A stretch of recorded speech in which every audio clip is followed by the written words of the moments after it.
No time for snoring. Let's go. Wake up everyone who's sleeping. Let's hear it. Meet me on the road. New inspiration, no contemplation, deliberation. Let's go. Thank you. Wake up everyone who's sleeping. Meet me on the road.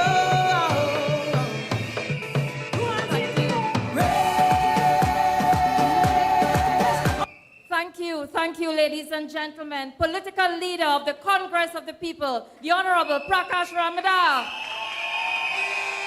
Our invited guest, Senator the Honorable Fazal Karim, Minister of Tertiary Education. All other members of the head table, and most important, you, the members of our COP family. It's good to see you here this evening. But my friends, this evening is about serious business. In this upcoming election, you would be sitting as political jurors. Your role will be to separate truth from lies, to separate facts from fiction. What is the truth? And where is the truth? For example, right here in San Fernando, how many of you remember the Taruba Link Road? How long was it in that dilapidated condition? What is the truth? Who built that Taruba Link Road? The People's Partnership Government.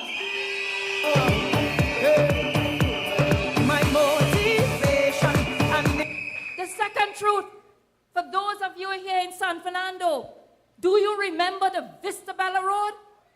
Yes, you remember it?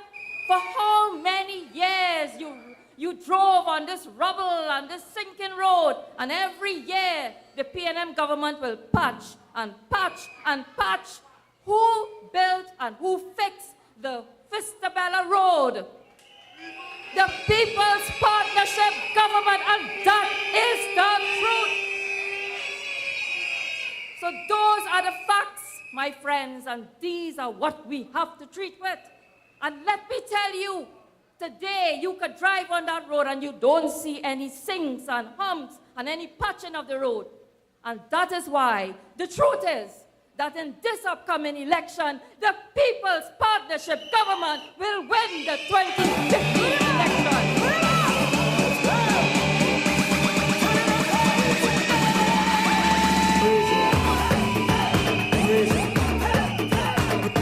Yes, my friends, the truth. So let us deal with the truth. Because you know what? A couple of weeks ago, I see a political party now walking the train line and walking in Marabella. Any of you all saw them? How many of you saw them? A good bit of you. And what they're saying? Oh, it was neglected. The train line neglected. Who was in power before that? And for how many years? The People's Partnership created the train line in that condition? Well, let me tell you what the truth is. The truth is, we created employment opportunities for the people on the train line as well as the people in San Fernando, my friends. The truth is, when we started URP program here in San Fernando in 2010, all the women were trained and we created opportunities for them after they trained. Bishop Janki Raghunandan will recall that, so that these women could form their own businesses and become entrepreneurs. Recognizing that they were intimidated to go in business, we called in the Central Bank of Trinidad and Tobago, who did a financial literacy program to explain to them how to manage their financial resources. We invited the Netco company to come in and explain to them how to manage their books. And these women, this is how we empower them. So my friends, did the PNM government do anything like that? No, it was this government, and that is the truth. We reconstructed the Jambi Bay fishing village on the train line. Did that ever happen under the PNM government? No, my friends. Let's go. Beautification of the Jambi Bay fishing area. Which government did that project? The People's Partnership Government, my friends. My friends, most important, we started agriculture projects here in San Fernando, which was never thought of. We started the aquaponics project in Laramie and in Marabella. Why? Because we wanted to create what we call entrepreneurship in the fishery development in San Fernando. And here it is, they were taught, they were given through the Ministry of Agriculture and ADB, these infrastructure, small little infrastructure, where they can actually rear tilapia fish, and from the wastewater from that fish actually used to fertilize the plants in grow boxes. And that is how we created entrepreneurship in agriculture, something that we need because fish is healthy. Did the PNM ever start any project like that in San Fernando? No.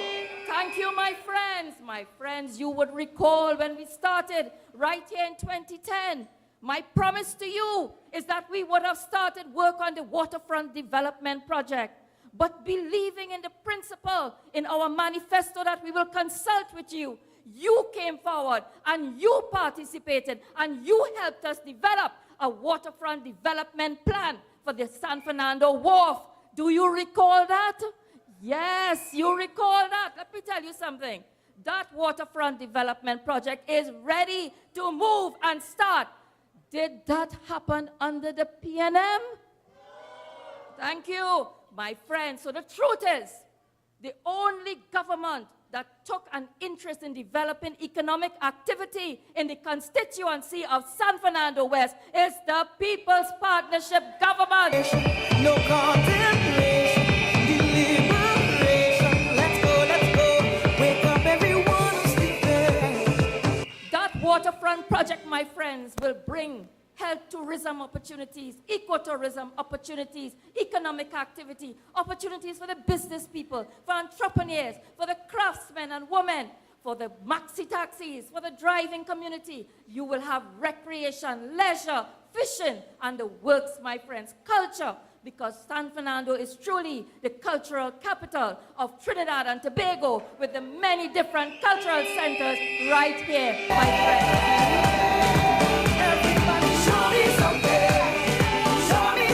You see, when we're talking about truth and fact, and when we're talking about lies and fiction, I have to deal here this evening with an aspiring politician called Mr. Faris Alwari. Right? Let us put this, because you know he needs a tutorial 101. Tutorial 101. Right? How to separate lies from truth, facts from fiction. He needs a tutorial because recently he has been in the Senate using his parliamentary privilege to attack me on an issue he's calling with Shanae Energy. And Mr. Alwari feels he's going to get away with this, that we botched the Shanae Energy deal and we poisoned. That's reported in the Hansard. Okay, let's deal with the facts. What are the facts? Shanae Energy, when I became Minister of Energy, came to the Ministry of Energy seeking an interest in acquiring what we call the NGC LNG cargoes. 3 cargoes. I want to be factual here. However, many other companies, energy companies, also approached the Ministry of Energy with an interest in this. Companies from India, Japan, China, and the rest of the world, Portugal as well. But my friends, in keeping with what we were committed to in terms of being open, transparent, and the principles of good governance, and recognizing how many requests there were, I passed the matter, as I should as a minister, to the board of directors of the National Gas Company, Chairman Larry Hawaii. After much discussions with them, we decided that based on this being the people's resource, the NGC being owned by the people of Trinidad and Tobago, that the right thing to do is to put this out to open, public, competitive tender. And that was the right thing to do because that is what good governance is about, not about me making anything with any energy company. And today I salute the board of NGC for taking that decision because that is what good governance is about. So you hear the facts, Those are the facts, Mr. Alwari, and not about Shanae. And I would like to appeal to you to stop using your parliamentary privilege to, abusing your position as a senator. But more, we will deal with that later on. But because I want to tell Mr. Alwari, when we started in the energy sector, we said we will carry policy consultations publicly. And we started right here in San Fernando at the City Hall. The reason being, we said, the enough is enough. No more backroom deals. No more boys club. The people of Trinidad and Tobago must participate in the development of the policies for the energy sector of this country. And immediately after that, we move forward with the Extractive Industries Transparency Initiative. Let's face facts again. Which government said no to the EITI? Which government? The People's National Movement was not interested in being open and transparent in the energy sector and said no to the EITI. It was the People's Partnership in 2010 that re-established our candidate status of the EITI. That is fact. That is not fiction. And in March of 2011, we regained our status as an EITI candidate. And what it meant to the world, we signaled to the world that Trinidad and Tobago is once more serious about being open, fair, and equitable in its transactions of this critical sector. I thought it was important to raise this point. And we continued from there. When I became Minister of Public Administration, again we continued the thrust of being open. We needed to have a public service that is open, a public service that can engage citizens. This is how we build a modern 21st century public service. And therefore, Mr. Alwari, we continued in that vein. And we signed up for the Open Government Partnership in 2011. We first made a declaration and joined the other countries in what we call the Open Government Partnership. And that requires us to develop an action plan which we commit to. We did so, and I'm pleased to say the Cabinet of Trinidad and Tobago approved our first 2-year plan in November of last year, 2014. Trinidad and Tobago now has an action plan moving forward with the Open Government Partnership. Let's go, wake up everyone who's sleeping. Meet me on the road. My friends, what this means is that being with an open government, just like the procurement legislation, we are now open to publish all government data for use and reuse by citizens. By having an open government, citizens can really participate in formulating government policies, in directing government policies, because this is what participatory governance is all about, and deepening the democratic process. My friends, citizens can now become great entrepreneurs because with open data that comes with open government, all government data must be available in a standard format which you can use, reuse, add value to it, publish, and develop new applications for.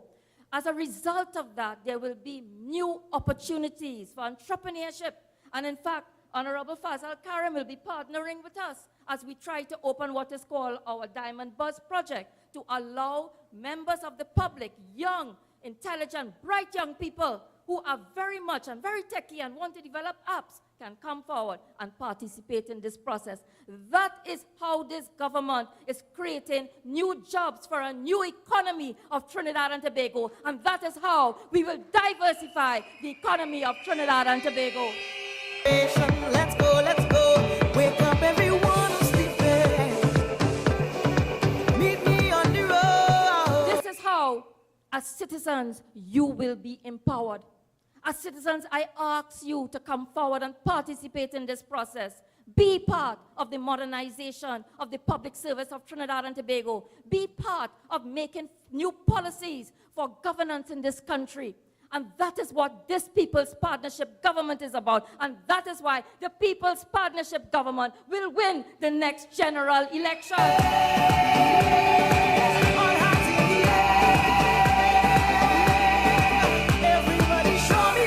But you my friends, this is all about, as Sharon was saying, the bottom-up approach to government. This is how we empower communities. And you would recall our circle of circles, which you wear so proudly, is about developing those communities, those circles that can be empowered and take charge of their own development, which is what the Congress of the People stands for. Today, I must tell you, we are in a time when we are losing great men and women. And therefore, I really want to pay a great tribute to a stalwart, a great stalwart of the Congress of the People, Aloy Likwai, this evening, who has made a sterling contribution. Not only in the field of cricket, but in performing his civic duty.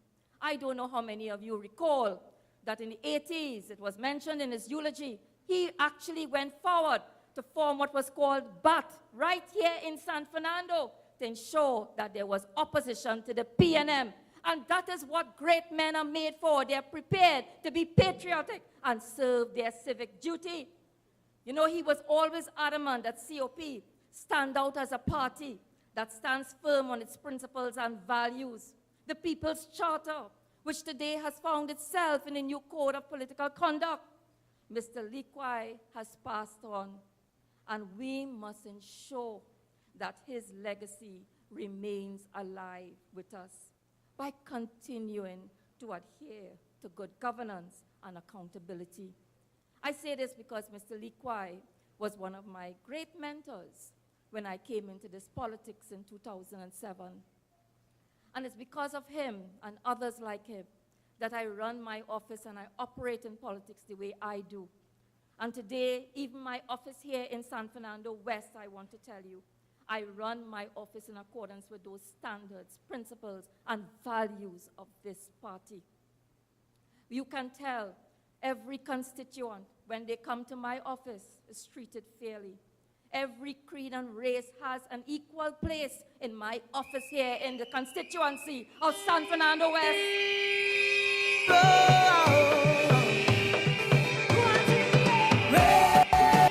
My friends, we base our decisions on facts. We accommodate everyone. We took an oath to serve. And we serve everyone, whether you are of PNM, UNC, or COP, because that is the oath of office that we took. And this is why it is so important that we do so, because, you know, at the end of the day, there are young people looking at all of us. And we must continue to be the right example for them.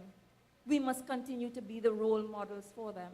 We must remember that the young people of our nation, they are all looking on at all of us. They are our future leaders. We hear every day, our future lies in their hands. But they are also our present, because they are, yes, future leaders, but they are also future advisors to future leaders. And this is so important for us to appreciate. This is why the Congress of the People embraces the young people of our nation. And it is so important for us that we deliver to their expectations. We always know that we must leave this place a better place than we inherited. And therefore, this is why what we do today will be for the next generation. My friends, just as the Aloy Likwais have left us and left us strong legacies, I also want to tell you, we have it's incumbent upon all of us to train the young people of our future how they too must go forward in the future and ensure that they too leave a better place for their own children. And if we don't do that today, it is because we would have affected and impacted on a whole generation to come and generations after that. So I'm going to end where I started, and to say that this, just the same way, we want our young people to understand the principles and values by which we operate. It's important that they too understand how to separate the truth from the lies and how to separate the facts from the fiction. And therefore, I end by where I started, that this election is about separating truth from the lies, facts from fiction. And the truth is, the People's Partnership government has performed. All hands in the air. The truth is, the Congress of the People has played an important role in the governance, the good governance